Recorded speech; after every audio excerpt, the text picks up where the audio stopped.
Sebelum kalian menyaksikan video ini, silakan tekan tombol subscribe dan aktifkan lonceng notifikasinya agar tidak ketinggalan info menarik lainnya. Mitra 104,6 FM, sejak terjadinya pandemi COVID-19, banyak peristiwa yang berpengaruh pada Kamtibmas terjadi di Buleleng. Seakan tiada hari tanpa berita curat maupun membubarkan sambungan ayam.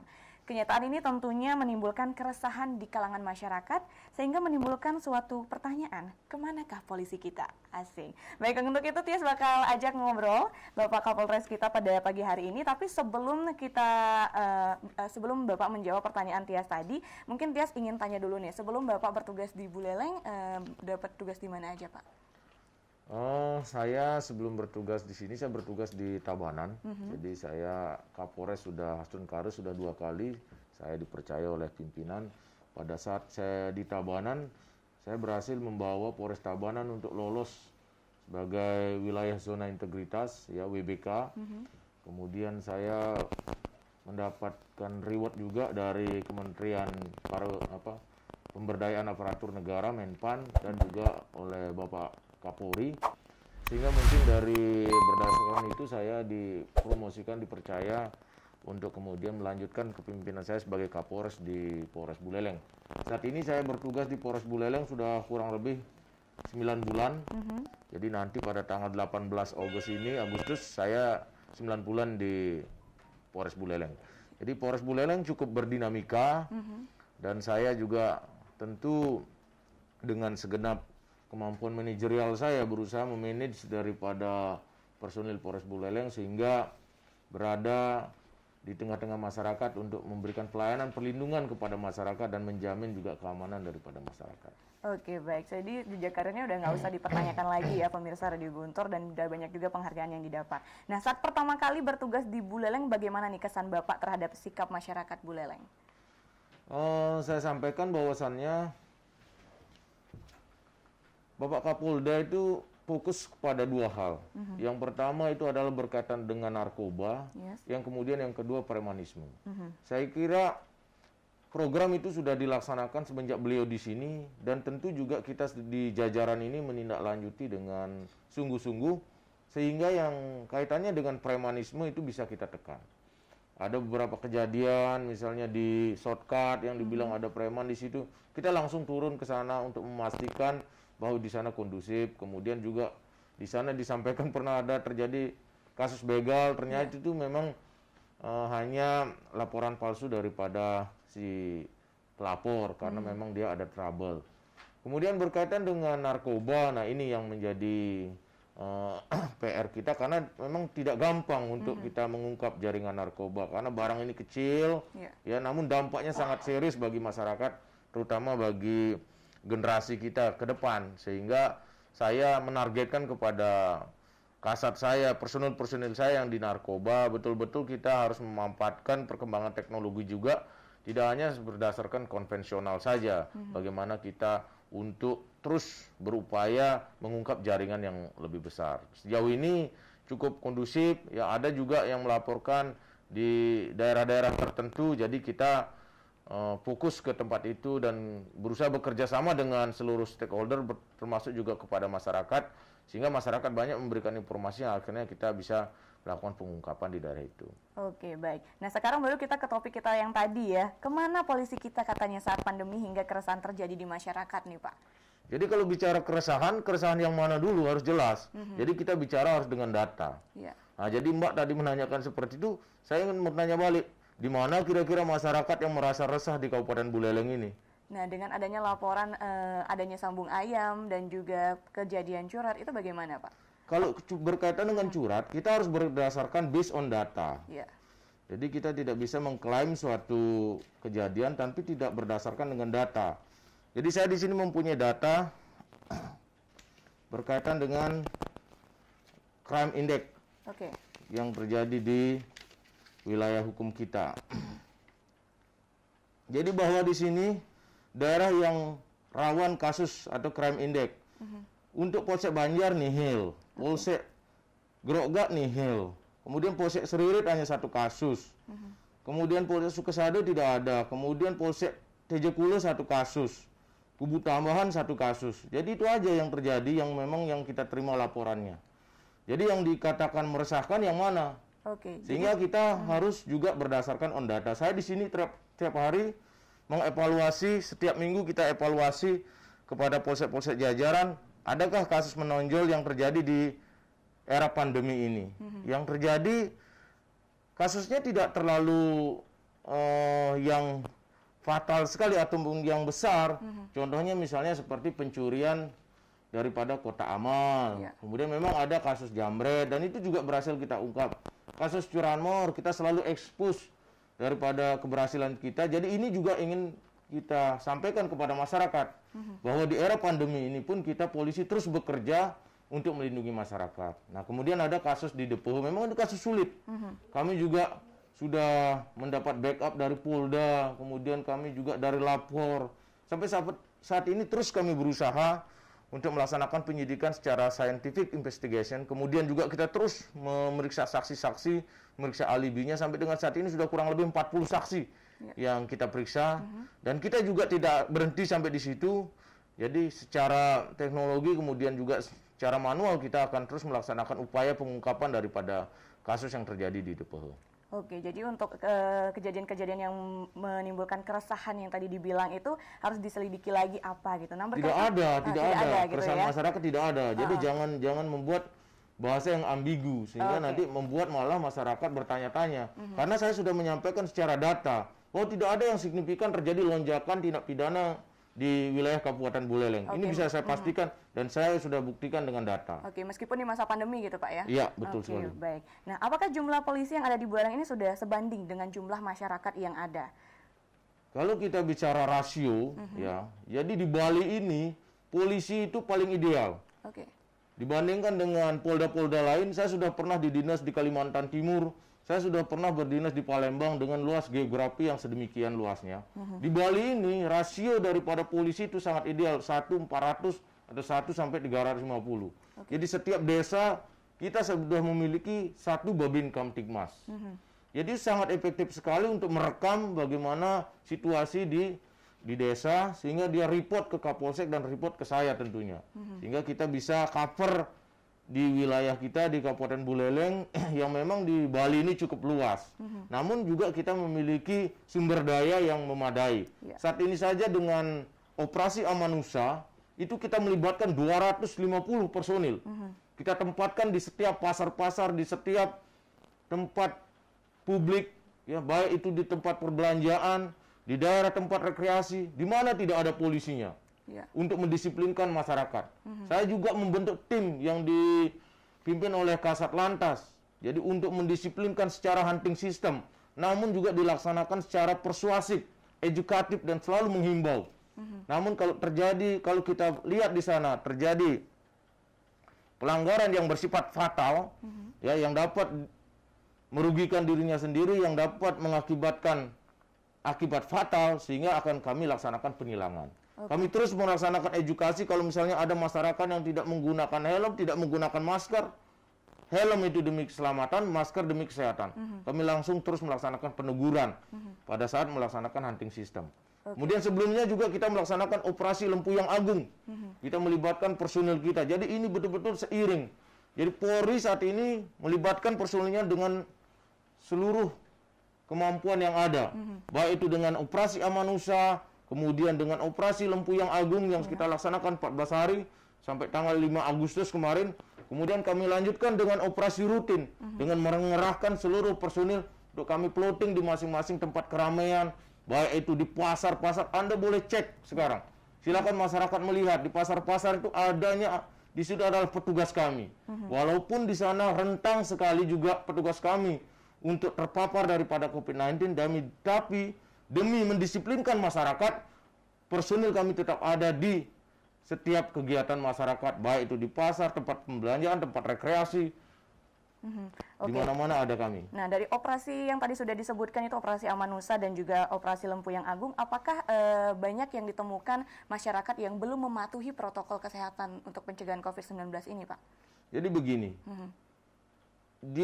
di era pandemi ini, polisi ini melakukan pola yang berbeda. Jadi kita juga memahami bagaimana kondisi masyarakat saat ini. Jadi pada saat operasi Lempuyang Agung, kita tidak mengedepankan daripada penegakan hukum atau penilangan, tapi kita lebih kepada mengedukasi, menghimbau kepada masyarakat. Karena memang porsi daripada penegakan atau penilangan, penindakan tegas itu hanya 20%. Karena kita memahami bagaimana situasi masyarakat. Untuk hidup aja masyarakat banyak mengalami kesulitan. Apalagi ditambah lagi dengan dilakukan penilangan oleh kami. Sehingga tindakan kami nanti kontraproduktif. Namun apabila kami temukan pelanggaran-pelanggaran yang nantinya mengakibatkan fatalitas daripada korban, baru kami akan melaksanakan penilangan seperti melawan arus.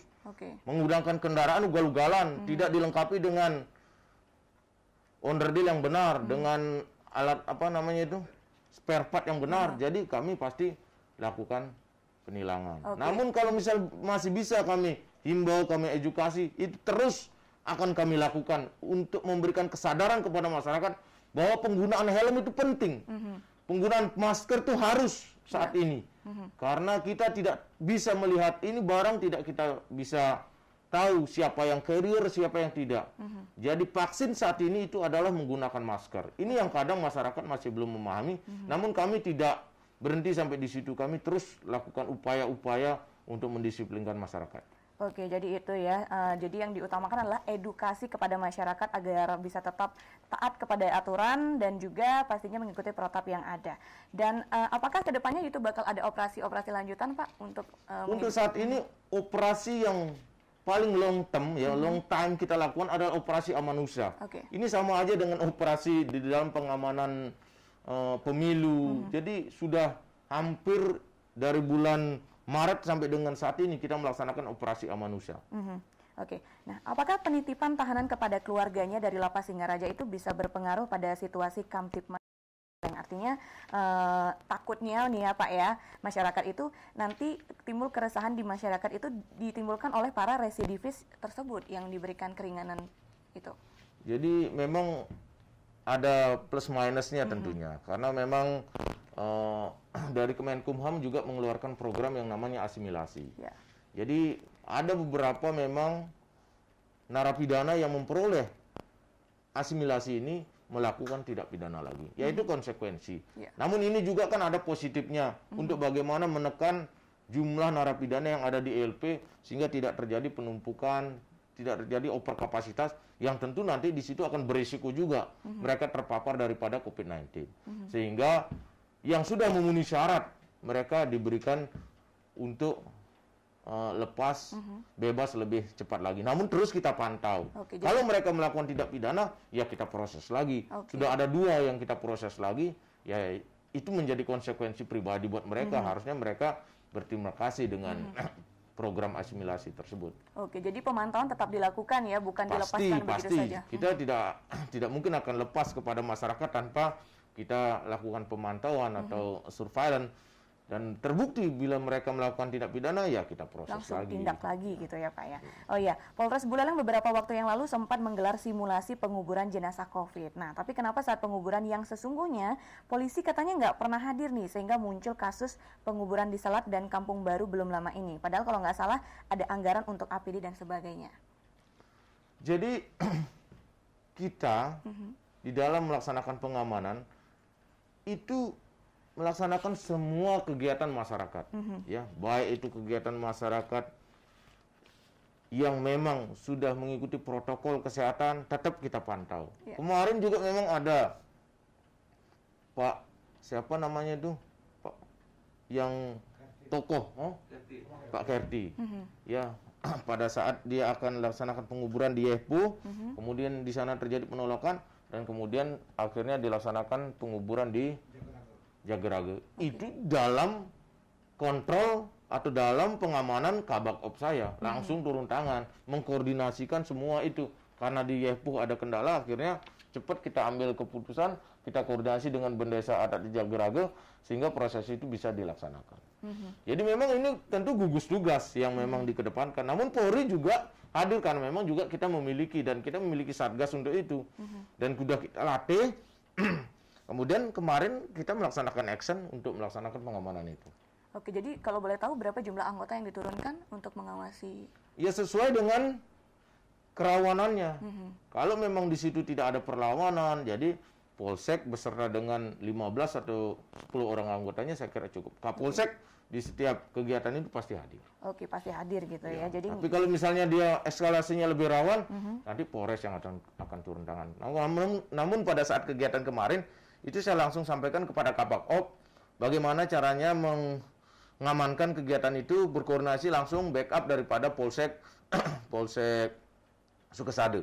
Jadi kita laksanakan kegiatan pengamanan itu dan itu bisa berjalan dengan kondusif. Oke, baik. Nah, belum lama ini ada 2 peristiwa yang menjadi perhatian publik ya di Buleleng khususnya.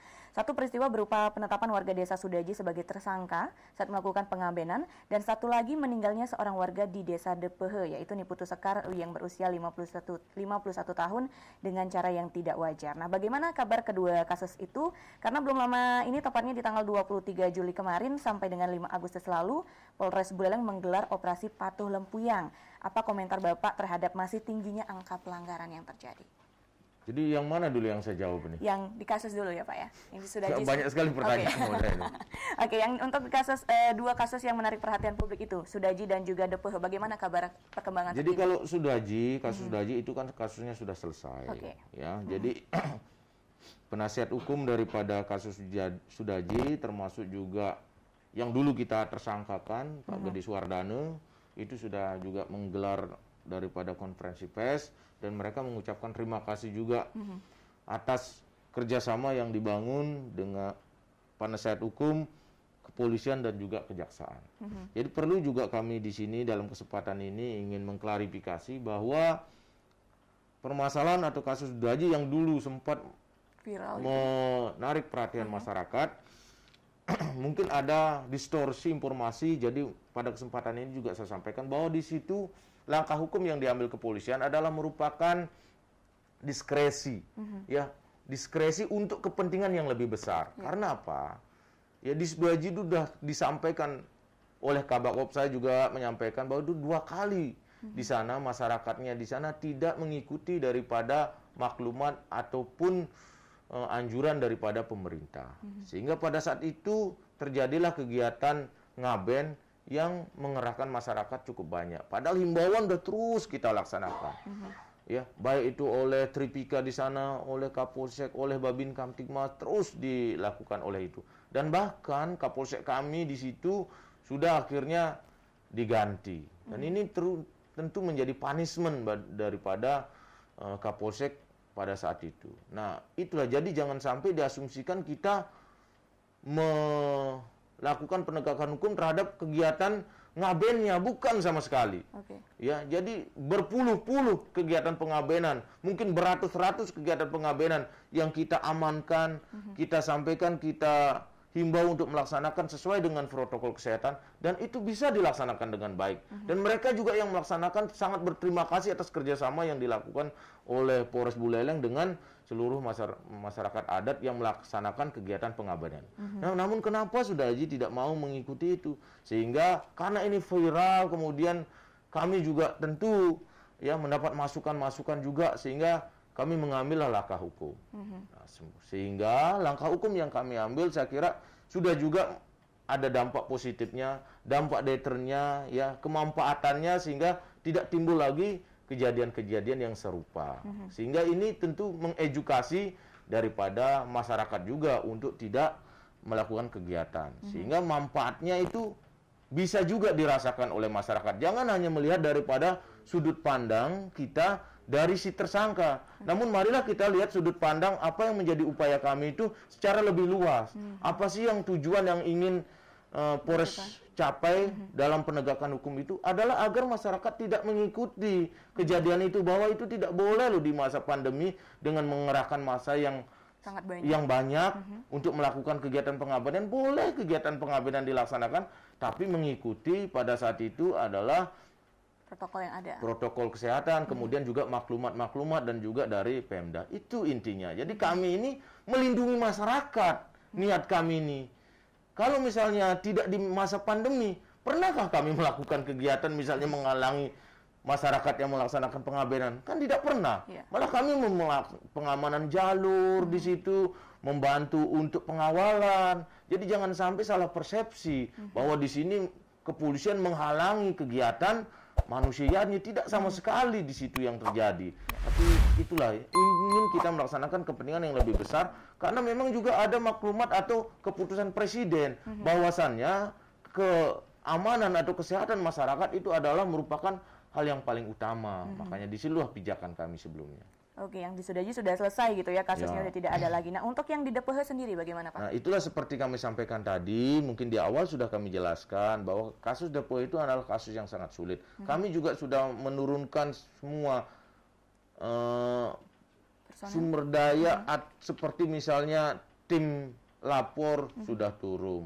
Kemudian juga dari kami, tim olah TKP, baik itu dari Polres, kemudian dari Polda, ingin mencari sidik jari laten yang ada di TKP, belum bisa kita temukan. Yang ada hanya darah korban, sidik jari korban di mana-mana, ya.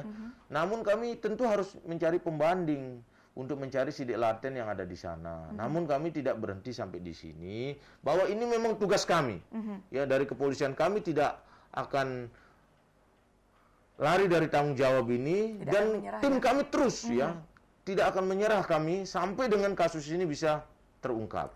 Mudah-mudahan ke depan bisa kita dengan kerjasama dengan masyarakat. Saya juga tentu dalam hal ini meminta kerjasama untuk kalau misalnya masyarakat mempunyai informasi berkaitan dengan itu, cobalah berikan kami informasi yang signifikan.